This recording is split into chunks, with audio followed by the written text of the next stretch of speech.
My mom is not a Karen, but like many moms, she has Karen-like tendencies. Here is my favorite story. I will say, I think it's fair to say all moms have Karen-like tendencies. I think that's just a...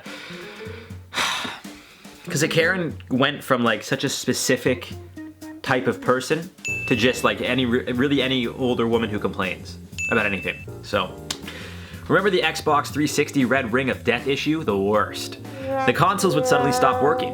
Microsoft extended the 1-year warranty to 3 years because the issue was so bad. Well, I bought my Xbox 360 from Best Buy and paid the extra $70 for the Best Buy 2-year warranty, which allows you to return your console for a replacement for any reason within 2 years.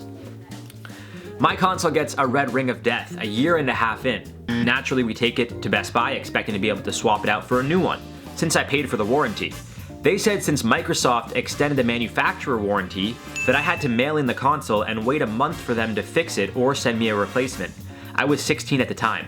Told the store agent that I felt this was unfair as I had paid extra for the Best Buy warranty. I will say that is valid. If I was in that situation, I would be like, okay, then do I get a refund for my Best Buy warranty? Because why did I pay extra for something that you guys can't honor? That's a load of bullshit. Anyways, going back to the story here. They said sorry, it's store policy, nothing we can do. My mom, who was standing behind me letting me handle this, wasn't going to back down so easily. She asked to speak to the manager. Manager arrives and gives me the same speech. Store policy, mail it in, can't help us. My mom turns to me and says, go get an Xbox from the game section and bring it here to the counter.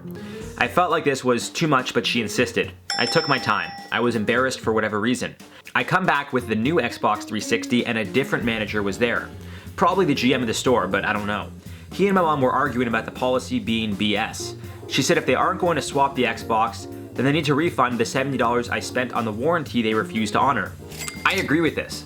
I agree with the mother Karen right now, just to say. A line had formed at the return desk. I casually placed the new Xbox 360 up on the counter next to mine that was defective. A few more minutes passes and the manager angrily slides the new Xbox over to my mom and says, take it and leave. We go back to the car and laughed. I thanked my mom for not putting up with their BS and essentially sieging the return counter until they did the right thing. Definitely a Karen move, but she was absolutely in the right. And I got a new Xbox to replace my broken one, which my warranty that I paid extra for should have covered. See, I don't think that's a Karen move because it's like she wasn't in the wrong there. Oh, store policy, I don't give a fuck. Life policy is if you pay for something, it's yours. That's life. That's the policy of life. That's why we have money. You purchase something, you now own it. There's no ifs, ands, and buts. You buy something, it's now yours. That's why we have money and we have this transaction and a record of the transaction. So fuck your store policy. It'd be different if you got an Xbox after the extended warranty from Microsoft was enabled and then Best Buy said, hey, we can't offer you that warranty because Microsoft exceeds our warranty. No problem. But if I paid for it and then they changed their rules, fuck that. That's your problem, Best Buy. Best Buy, you send in the broken Xbox and say, hey, we have a broken Xbox, repair it. Like, what do you mean? Bullshit. What's happening, guys? Welcome back to Top 10 Central Vibe. It's your boy, Jared Pepper Bronstein in the house, looking a little different.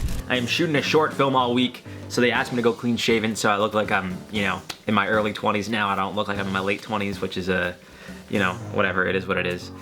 Looking forward to all your comments about how I look weird and all that fun stuff. Make sure to smash that like button. You're watching Top 10 Central Vibe, and we are reacting to Gen Zers who were raised by Karens Part 2.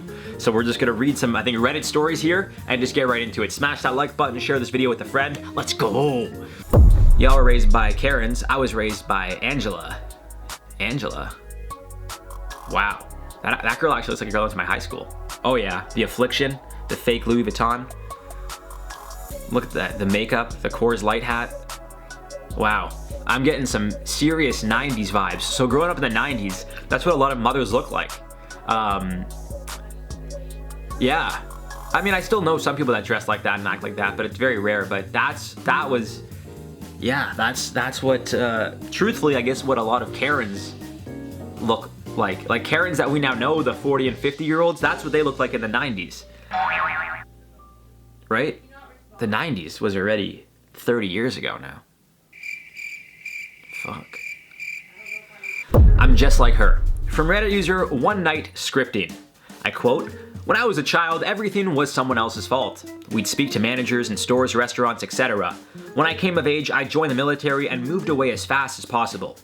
As an adult, my relationship with her was terrible. I was so frustrated by her asking me to come back to visit her area every time we talked that I just stopped talking to her. Something particularly interesting had happened this past year. I went home to see my grandma on my dad's side as she was passing. I called my mom and told her I was taking an emergency trip and would be in the area but wouldn't have time to see her. Her response? That's fine. I understand your family needs you. I was beside myself. I had known that she was working on herself for a while, but living so far away and speaking so little, I hadn't witnessed it. 5 years ago, she would have... I can't talk right now. 5 years ago, she would have demanded that I leave my dying grandma to come see her. I came back to the area the next month and we discussed it more. She said that she realized that a lot of problems in her life and a lot of the unhappiness stems from selfishness. I am incredibly proud of the changes she's made in her life. And it has forced me to reevaluate my own actions pertaining to our strained relationship and my life as a whole. And I've come to a conclusion. I'm just like her. So I will say, a little life lesson here for you guys. I need to come here for entertainment, but I like to spew some philosophy or life lessons. I think your environment shapes you. I think it's, especially growing up from a young age, your parents morph you into who you become. And then you reach an age where you start to clock things that you don't like about yourself and about, things that your family or your parents do. And then you realize that, you were morphed into something, but at the end of the day, we're not statues. You get what I'm saying? We were sculpted into a figure, but we could keep chipping away at certain parts of ourselves that we don't like. And I think that's probably one of the deepest things that I've ever said in my life. I should write that down and, live by that, whatever that analogy is, maybe it's the right word, but yeah, so just some kind of inspiring words for you guys. If you don't like things about yourself or your family or your parents or how they raised you, you could always change it. It may take some time, but just know it's possible. Moving on now, number 4. It's exhausting. I'm gonna take a sip of water because all this talking is exhausting. Gulp. All right. Reddit user Nanny Little writes, I quote, "It's exhausting. I can't do anything normal with her or even have a normal conversation.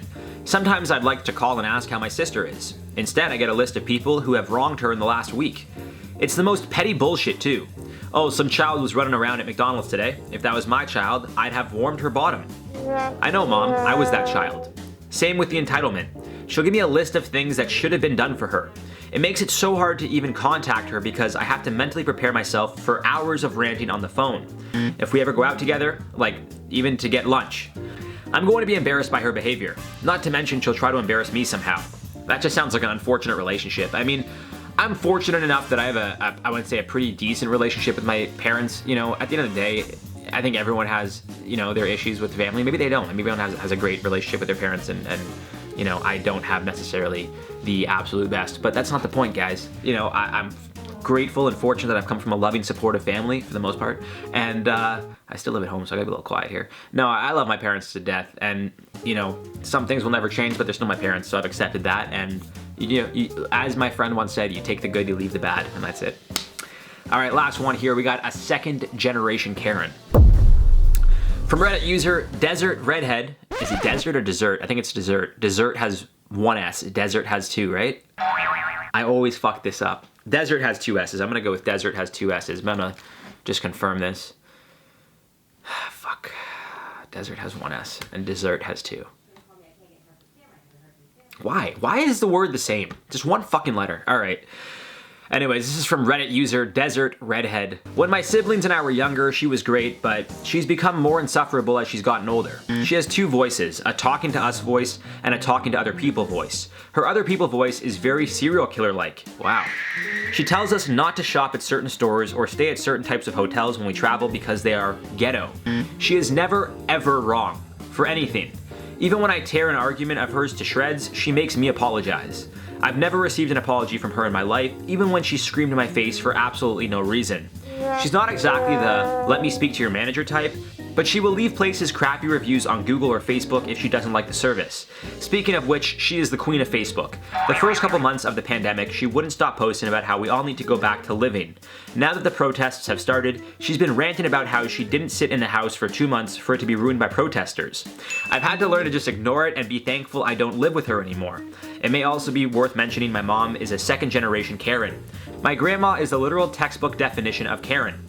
She's almost 80 years old and I still can't go to restaurants with her because I never know what she's going to say or do. My generation's Karen seems to be my brother. However, my fiance already knows that if I ever start showing any traits of Karen, then he is to immediately put me out of my misery. Yeah, I mean, this whole Karen thing, at the end of the day, we're all human, we all make mistakes, I get that. I think, you know, like, there's a fine conversation to have of like, you know, tipping somebody at a restaurant, a waiter. I always tip. I try to give, I'll be honest, like 20% I try. Sometimes 15, 18, but usually I try 20 because I'm generous, or so I think. Some people think that's standard. Oh no, standard 20% tip. It's like, no, it's not really a tip. Isn't standard. If the service is garbage, I don't owe you a tip. And I don't think I've ever not tipped, but I've definitely left a very, like a 5% because I was like, what, were you even my waiter? I got more stuff for myself than you got for me. And people would say that's a Karen move, but it's like, at the same time, yeah, they work for tips, but they also have to work. Like, it's part of the job. If you're not doing the job, then you're not gonna get the tip, right? Some people don't tip at all, ever, which I don't understand. But yeah, anyways, you guys should watch Reservoir Dogs if you like tipping, or don't. It's a good scene at the beginning. And that's all for this one, guys. I'm your boy, Mr. Spicy, Cherry Pepper Bronstein. You've been watching Top 10 Central Vibe. We'll catch you in the next one. Take care, folks.